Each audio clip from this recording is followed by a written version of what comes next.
Hello friends, કેમ છો? બધાને ભાવથી જય સ્વામિનારાયણ, જય શ્રી કૃષ્ણ, રામ રામ. તો સ્વાગત છે તમારું આજના વ્લોગ્સમાં. તો આજે અમે મસ્ત મસ્ત તૈયાર થઈ ગયા છીએ અને બધું જ કામ થઈ ગયું છે જો. અને હવે આપણે નીકળી ગયા છીએ અદાની ઘરે.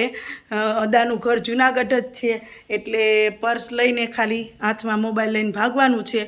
આજે પરસોત્તમ મહિનો છે તો તેડાવ્યા છે. તો હવે કેટલાકને તેડાવ્યા છે, કેટલાક મહેમાન હશે ત્યાં જાઓ પછી ખબર પડે. એટલે હું ફટાફટથી આજે બાજુમાં જ છે અદાનું ઘર, તો ચાલીને જાઉં. અને આજે તો બધા ભેગા થશે, અદાની છોકરીઓને બધા કેટલાક મહેમાન આવ્યા છે, એટલે આજે બધા ભેગા થશે ને તો બહુ મજા આવશે. એટલે આજ તો હું 4:30 વાગ્યાની ઉઠી અને ધબાધબી કામ કરી નાખ્યું. રોજ 4:30 વાગે ઉઠતી હોઉં ને તો અત્યારે 9:30 થયા, નવરી થઈ ગયો. પણ સારું, આજ તો જવાનું છે એટલે હરખ હોય ને એટલે વહેલા ઉઠી જઈએ. ચાલો, તો અમે લોકો આવી ગયા અને આમાં ઘણા મહેમાન આવી ગયા છે અને ઘણા બાકી છે. તો જો આ મારા ભાભુ છે ને આજે અમને અમારા ભાભુ ને અદાએ પરસોત્તમ મહિનો કરવા બધાને તેડાવ્યા છે, પણ એમાં હજી અડધા બાકી છે. પણ મેં કીધું પહેલાં જેટલા આવ્યા એને તો લઈ લઉં. અમારા ફઈન છોકરી છે, આ બે અદાની છોકરીઓ છે, આ ભાભીના બેન છે, પછી આ માજી છે એ બેનના સાસુ છે, આ બેનની છોકરી છે, ફઈની છોકરીની છોકરીઓ, આ મારા ફઈની છોકરીઓ છે જે મને બહુ સપોર્ટ કરતી હોય ને કાલે એ લાઈવમાં હતા ને હું એને યારે બોલતી હતી. એ છે, આ પણ ફઈની છોકરી છે, આ પણ ફઈની છોકરી છે, અને આ ફઈ છે.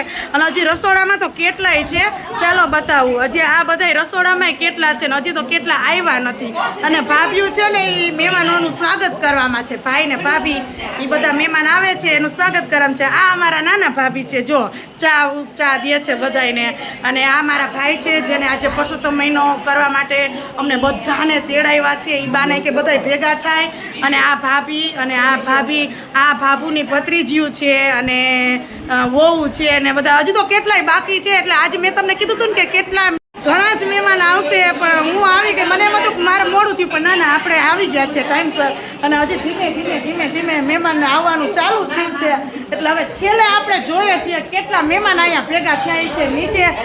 મેં ભાભીને કીધું કે ભાભી અમે રસોઈ કરવા માટે મદદ કરવા આવ્યા, તો ભાભી કે આપણે નીચે જ રસોડું રાખી દીધું એટલે આપણે બધા એને શાંતિથી બેસાય એટલે કંદોય જ કહી દીધો છે કે. એટલે હવે નીચે છે ને કેટલા માણસો જમવામાં ભેગા થાય ને પછી ખબર પડે. પણ અત્યારે તો છે ને હું આ બધા વાતોના ગપાટા માર લો, કારણ કે મારા ભાઈની છોકરી પાછું મને કેદી ભેગી થાય, બરોબર ને? તો ચાલો બધાય પોતાની ધબાવે છો માન કરીને ભેગા થયા ને. એટલે ઓલા બધાય કે હાલો આપણે તો આજ કે સોનાબેનના વિડીયામાં આવી જાવ. મેં રોજ આવું હોય તો મારા ઘરે આટો દેવા આવું તમારું અઠવાડિયું, બીજું હું કહું. એટલે પછી એમ હસતા આવતા હતા, મજાક મસ્તી કરતા હતા. અને ધીમે ધીમે મહેમાનોનો પ્રવાહ ચાલુ હતો. મોટા ભાભી બધા મહેમાનોનું સ્વાગત કરતા હતા અને નાની ભાભી છે એ બધાને ચા પાણીમાં હતા. અને અમે બધા એને વાતુના ગપાટા મારતા હતા. એટલે આજ પરસોત્તમ મહિનો હતો ને તો અમારા ભાભુએ છે ને બધાને તેડાવી અને બહુ સરસ મજાનું કામ કર્યું અને અમને બહુ આનંદ થયો. આ બાને અમારા બધા ફઈની છોકરીઓ, બધી કાકા બાપાની બેનું ભેગી થઈને, એમાં અમારા ભાભી છે ને એ ઘડીએ ને ઘડીએ પાણી દેવા આવે. એ કે આ વાતું કરીને તમારી બધી નણદુના ગળા સુકાઈ ગયા હશે, એટલે અલી અમારી બેનું પાણી પી લ્યો એ કે. એટલે એ આ નાના ભાભી છે ને એને મજાક મસ્તી કરવાની ટેવ છે. એટલે કે હાલો પાણી પી લ્યો બધું. કે કયું ન્યૂ બોલો છો એ કે એક ધાર્યું એ કે એકા બીજું કે એટલે ગળા સુકાઈ ગયા હશે કે એમ મસ્તી કરે છે. અને બહુ મજા આવે ને. મોટા ભાભી છે એ બધાને આગતા સ્વાગતા કરે કે આવો જય શ્રી કૃષ્ણ. કારણ કે મહેમાન એટલા તેડાવ્યા હતા ને અને કાકા બાપાની બેનું બધા એટલા હતા ને કે વાત પૂછોમાં. વાતુમાં જમવાનો ટાઈમ થઈ ગયો. પુરુષોએ તો જમી લીધું હતું, આ જમાયુંને જલસા છે. બાકી બેનો દીકરીઓ જો પાછળ. એટલે જમવામાં એટલી મસ્ત આઈટમ હતી કે વાત પૂછોમાં. સરસ મજાની સ્વામી રોટલી, સરસ મજાના ભજીયા, ચટણી, એક લિક્વિડ અને એક મોહનથાળ. અને લિક્વિડમાં હતું અંગુર રબડી અને સરસ મજાનો મોહનથાળ. એટલે જો આપને ભૂખ લાગી એટલે આપણે તો જમવા બેસી ગયા છે. ને આજે કોઈ વસ્તુમાં લસણ ડુંગળી નથી, એટલે મારે તો જામો પડી ગયો. કારણ કે ખજૂરની ચટણી બનાવી છે સ્પેશિયલ, એમાં પણ લસણ નથી. અને મસ્ત કેટલી જાતના ભજીયા છે એમાં પણ લસણ નથી.